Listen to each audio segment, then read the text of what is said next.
taking a look at the ethics of AI, right? And again, kind of talked about this at the beginning. This is a tool. This is a junior DVA. This is an assistant. This is not a replacement for expertise, right?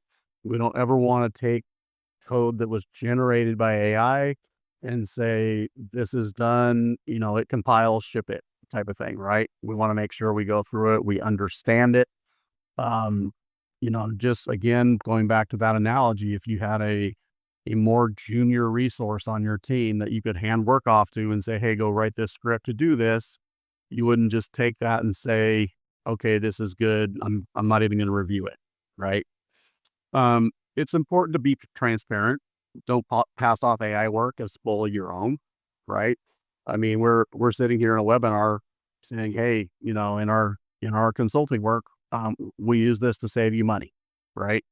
Um, Respect licensing and intellectual property and generated code, right?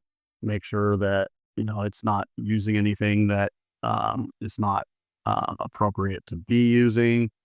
Protect sensitive data. This is a big one, right? Don't paste proprietary information in your AI tool, right? Code from, anything that you use ChatGPT or AI for, it's also using that information to learn and get smarter, right? So, um, you know, obviously, if we're talking about data, you don't want PII, things like that, but you don't want, you know, anything proprietary, right?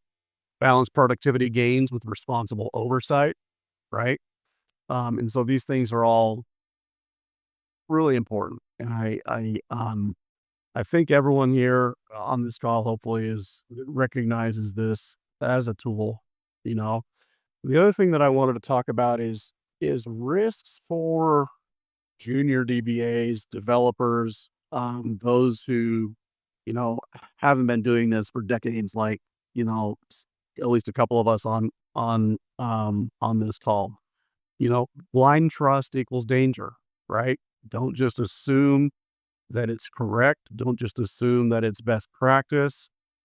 Some of that comes back to this: don't pass off its work as your own, right? Because if you don't understand what it's doing and you go execute that in production and you get called out on that, you're going to be in a heap of trouble, right? So, um, it will generate code that looks valid. Rich's copy DBA user command was a great example of that, right? And it's just not. That command doesn't even exist, right? Over reliance stunting problem solving skills. You know, I earlier, in the webinar, I talked about, compare this asking a question of ChatGPT versus going and searching the web and having to, go through pages of Stack Overflow results to figure out which is the actual right solution. Sure, this is a time saver, but one of the things that I worry about for those newer in this career is that you are developing problem solving skills and the ability to make those determinations, right? And so um, that's one of my concerns just about AI in general, right? Is that for the younger generations who are, learning AI, as kids, right? That, where is critical thinking? What's that going to mean for critical thinking and problem solving skills, right?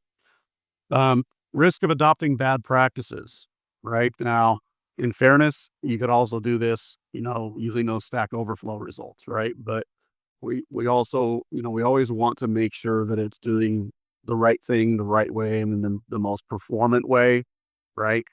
Um, AI should be the junior assistant, not the senior architect, right? Again, if you think of using these tools as the junior person to you, that's just gonna be that force multiplier and help you generate things that you are going to review and you're going to make your own, then I think it's a great tool. But as with any tool, it certainly can be abused, right? So what are some guardrails? always review and test AI generated code in non-production environments first, right? We should have peer review of code, of all code, whether I wrote it, AI wrote it, or an intern wrote it, right? Um, Train junior staff to question outputs, not just copy and paste. AI augments, experience validates, right? These are all really important things if we're going to use these tools, right? The other thing that we didn't create a slide for that um, we talk about this as a force multiplier is how it makes it makes you more productive in your job. There is some fear out there about AI, taking our jobs, right? And what I would say to that is that if you spend 80% of your time writing tedious code, and that has made it so that you haven't been able to develop those more senior skills from an architecture standpoint, then you probably should be concerned, right? Because these tools are going to get better and better and are going to, make that 80%, 20%, right? But like anything else, I would say, look at this as an opportunity to use these tools to get you out of that, you know, tedious work and use that time to provide more value to your employer, right? Um, you know, I don't, you know, I don't see AI replacing DBAs anytime in the very near future, right? All these things have to be done, but we're not going to have, now 10 years from now, that could be a different story, right? But um, that's really where we're at with this.